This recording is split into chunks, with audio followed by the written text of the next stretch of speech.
na karon.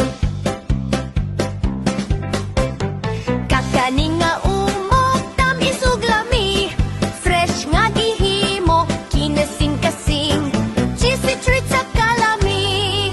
Lins kakanin para gibalikan pirmi. Lins kakanin, Lins kakanin, kalami nga imong pangitaon, fresh ug omede para sa tanan. Birthday reunion, fiesta o handaan, pang merirenda, party o pang regalo, kung lami nga pagkaon imong gusto. Lins kakanin para gyud nimo